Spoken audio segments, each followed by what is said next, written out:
Top 10 Dark Confessions from Reddit. Story 1. Neighbor reported my dad's driveway, so I reported the garage he wasn't supposed to have. A guy moved into our neighborhood about a year ago, and from day one, he acted like he owned the place.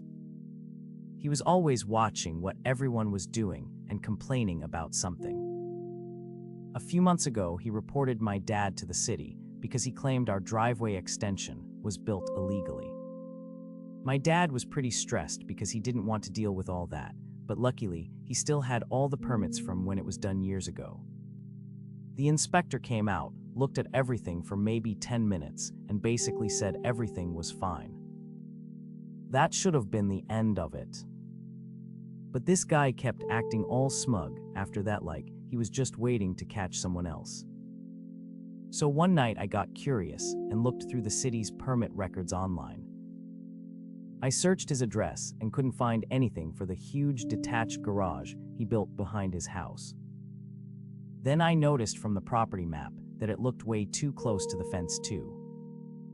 I took a couple pictures from the sidewalk, filled out a report, and attached the parcel number. That was it. About 3 weeks later, another inspector showed up at his house. Turns out the garage never had a permit, and it didn't meet the setback requirements either. Since it was built pretty recently, he couldn't get it grandfathered in. They gave him the choice of fixing it or tearing part of it down. Last week, contractors came and removed almost half of it. Now every time he walks outside, he has to look at our perfectly legal driveway, while his garage looks like someone took a giant bite out of it. My dad still has no idea I was the one who reported him. Part of me feels like I should feel bad about it. Honestly, though, I don't. SR Sly, I don't even care if this is real, it healed something in me lol. Petty level 10, and I'm totally here for it. AITA, thank you for the awards and cake day wishes. Op should repost to our petty revenge. Story 2. I use sign language in public so that no one speaks to me. People think I'm deaf. I can hear and talk just fine. I'm not deaf. I just hate talking to people. Some local stores have learned thank you. Not really, I learned ASL for a deaf client of mine and we bonded. I'm pretty fluent in sign when I talk a lot. Introvert Pro Max. This is gold so smart. 2. I pretend to be an old lady when I forget to cancel a hotel reservation. I call and I tell them I lost my glasses. It doesn't happen often, but I'm not paying for an entire day because I forgot I have selective dementia. They happily oblige rescheduling my reservation. Story 3. My parents are gone and I'm relieved. I posted before about hating my dad. Well, Saturday, he texted me angry over some Pop-Tarts he couldn't find in the pantry. I found them when I got home, and he went off making some false accusations. It escalated to violence, and so for Father's Day, he was in jail. The sheriff department issued a EPO, and my mother, who almost died last year, was still home with me. She was screaming at me and making false accusations as well. We took them in when they had nowhere to go because of their own poor financial decisions. They have belittled my husband and I and tried to parent our kids. I just didn't want them to be homeless. My brother came and got my mom after he bailed our dad out of jail, and now in one swoop I lost my whole bio fam. TBH, I'm relieved. A weight has been lifted from me. My kids seemed much happier yesterday. We got to sit in peace and watch movies and enjoy being in our house and not have the TV on 500 or screaming and hollering. I'm our place that I'm okay if they never speak to me again. I know what I've done for them. I know I did all I could. I did more than I should have. Your brother may soon find out what you have been dealing with. Please change the locks or consult with a lawyer if you need a notice of eviction. Congrats on your parents leaving. Next step is to figure out where your boundaries are and what level of interaction you want. The subs Raised by Narcissists and Raised by Borderlines can offer support. I wish you and your family a life lived well. Yellow heart. Story 4.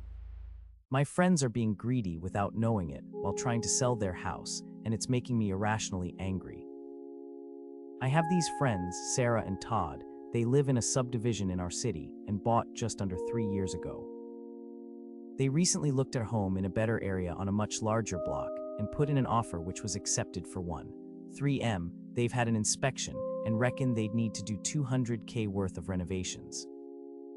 So they need to sell their house at a high price. At first I was happy for them. The area is one of the nicest in our city, even if the house is tired and close to a main road. Thing is, they're basically unwilling to sacrifice anything. They have no mortgage and can't get one because Sarah hasn't worked in 5 years and doesn't plan to until their youngest child, nearly 3, is in school. So whilst they have some money in the bank and a fully paid off property, they still can't get over the line for $1.5 million unless they sell for an exorbitant amount. So they've gotten an agent that says it's possible, and they're trying just that.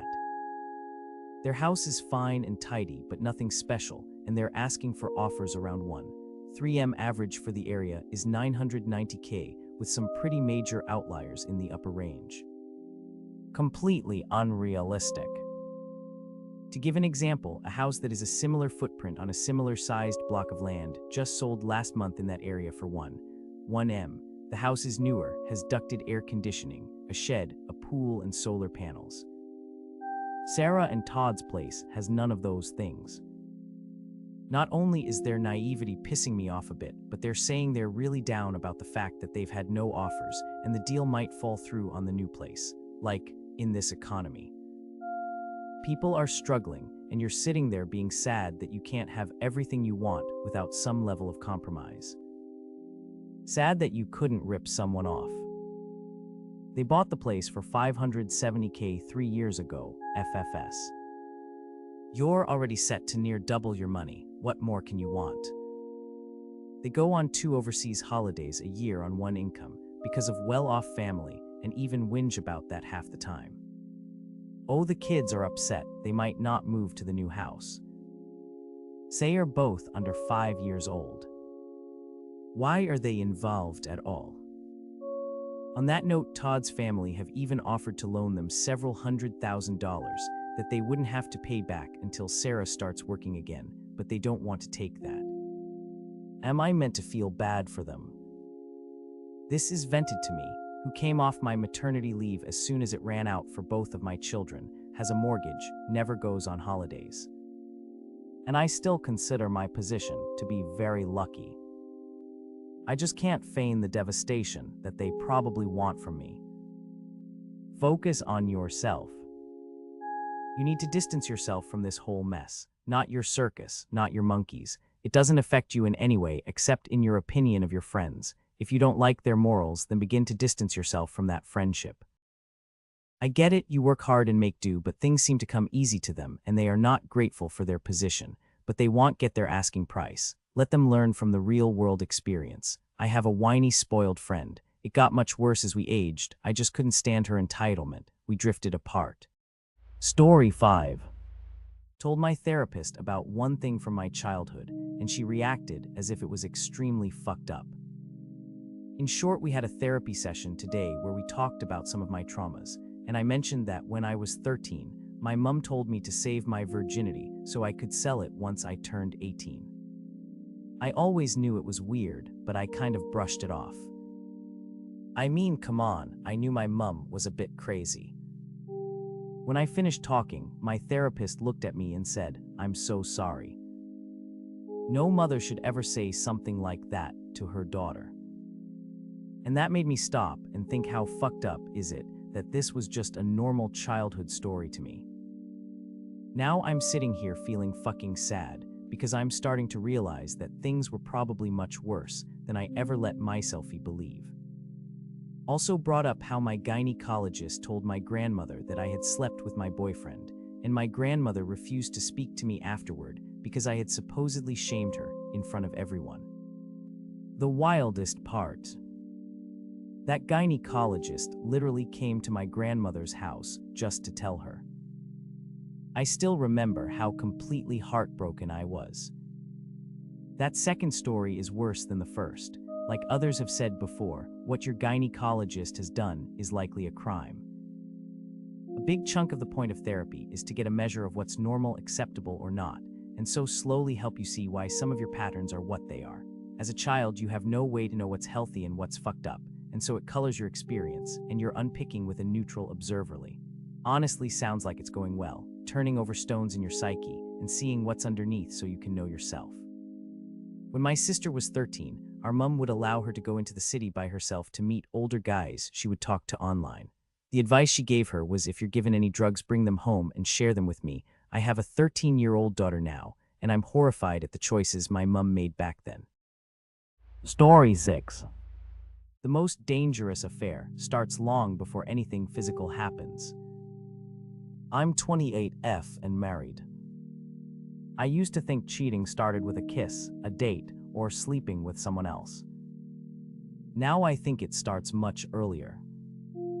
It starts when a message from one person becomes the highlight of your day. When you check your phone, hoping it's them.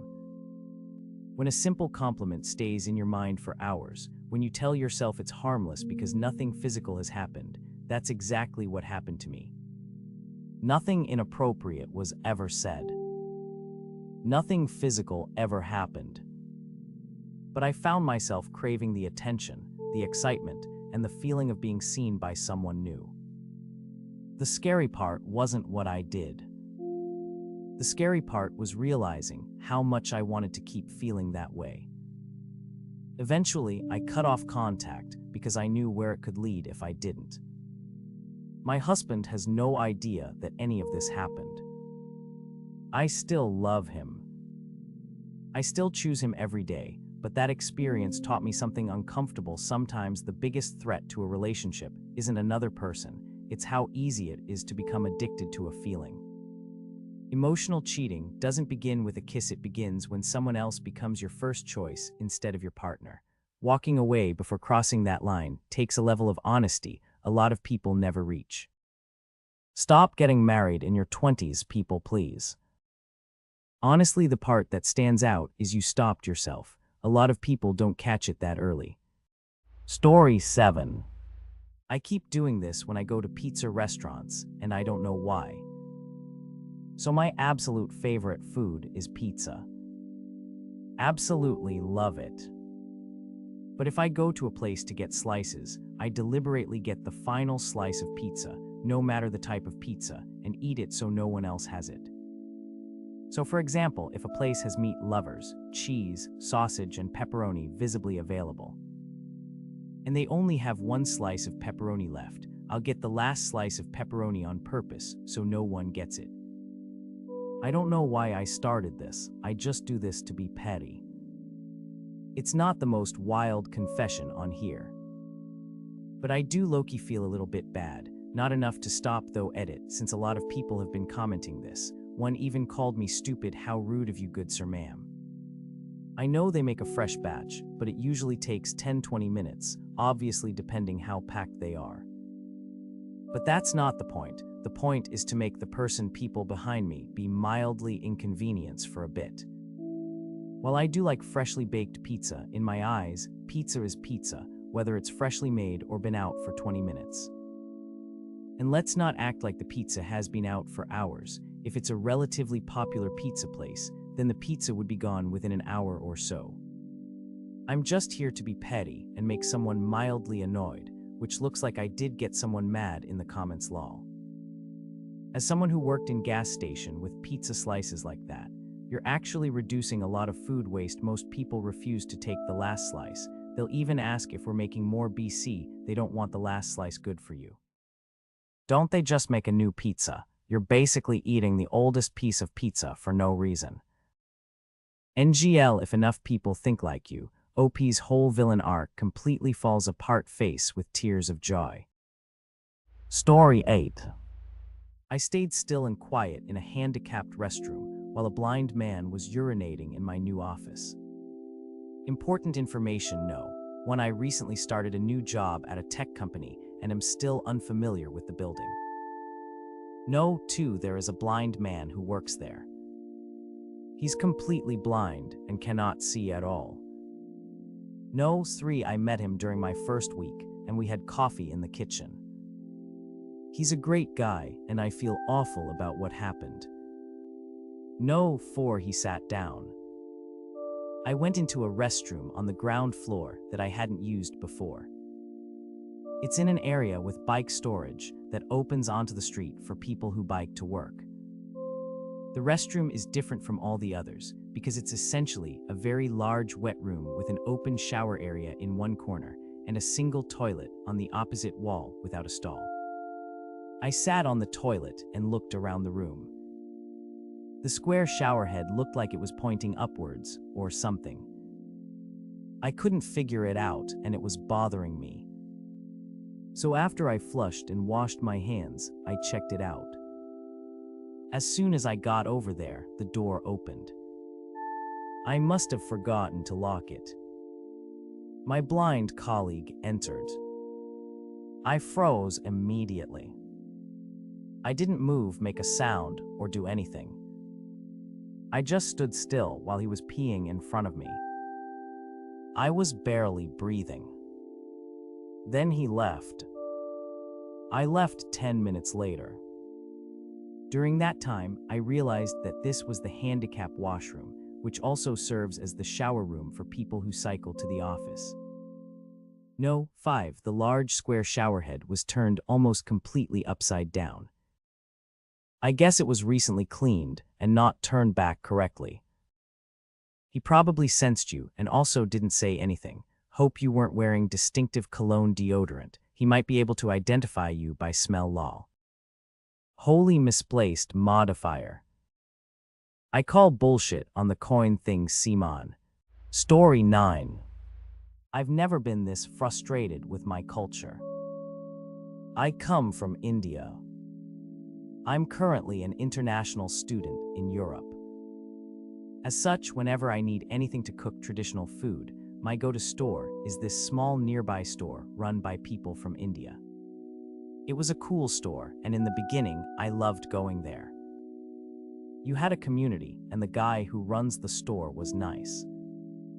Then suddenly, out of nowhere in a year, a lot of people stopped talking to me. I didn't know exactly what it was. The people working there stopped smiling at me if I passed them. They would give me a wide berth.